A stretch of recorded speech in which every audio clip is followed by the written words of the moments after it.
Hello everyone, this is my breakdown on how I created the anime style ocean. Okay, so if we want to get a grasp of how the entire anime style ocean works, we have to first go over the shaders because everything regarding the aesthetics of the ocean is dealing with the shaders over here. If you want to look at how the ocean works without the modifier, we can actually go ahead and remove the resolution for the viewport to 0. So we can see how the texture looks like. If you play the animation, it looks like this.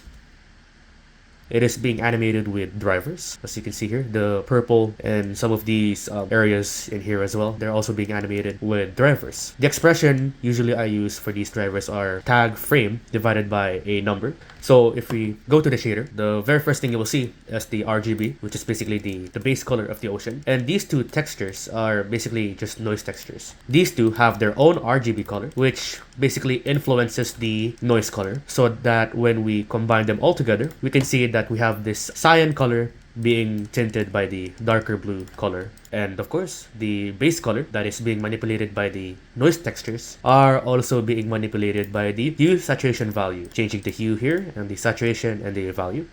And the factor here controls how much it affects the base color. Now, these two textures over here is actually a Voronoi mix up the entire ocean. If we go ahead and look at the Voronoi texture here, we can see that it is just these little textures here that is basically being animated by the noise texture over here. And again, I use the same expression, which is tag frame divided by a number. This is being inverted by the color round, as you can see here. And we have a noise texture, which is being used as a mask so that we can cover up some of these Voronoi texture here in the multiply node. So as you can see, these two are being combined together. That creates a mask. And again, just like before, it's being manipulated by the hue saturation value. And if we go over here, this adds the texture, this first layer of texture, into this base color. The same thing is happening here, which is the second layer of texture. There's a lot of things happening here more. And of course, just like before, it's being masked by this huge chunk of noise texture, just like before.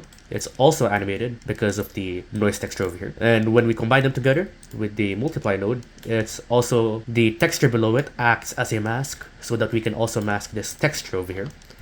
And of course, we also combine them all together, just like so. And of course, it's also being affected by the hue saturation value node.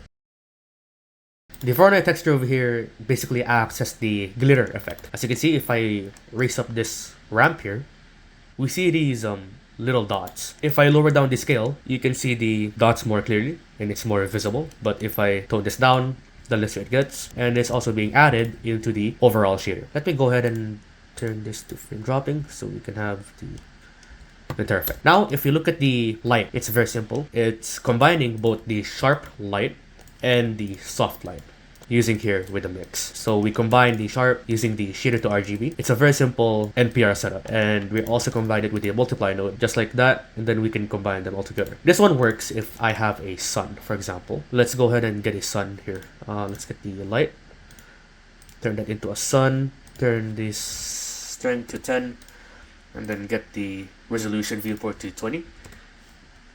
You can see that when I rotate the light, the shadows are also being affected, and it is also combining the soft and the sharp shadows. Let me demonstrate it real quick, just like that, and then show you the sharp and then the soft shadows. As you can see, these two. And then it's also being combined by the soft and the sharp. Combine them all together, you have this really cool looking shadows over here. And next, we have the layer weight. The layer weight acts as the outline in each of the contour of the ocean. Actually, the way I can demonstrate it is without the viewport resolution. It only looks like this one singular reflection, but the moment I turn up the resolution back to 20 or even 30, you can see the resolution, you can see the effect or the details. And when I increase the resolution more, the more smooth it will become, which is why for the render, I use 30. Next, going over how the foam works, it's also the same thing. If I play the animation now, you can see I have a foam here.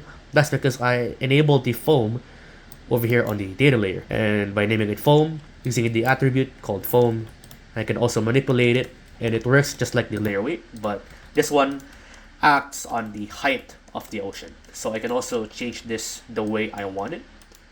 For example, I can do it like that, or even I can make it so strong like this. That's basically the foam. I also added it into the ocean and then into the hue saturation value. Thank you guys for watching. The download link is in the description below. And if you want to see more of this, be sure to subscribe, like, and share the video. And of course, I'll see you guys soon.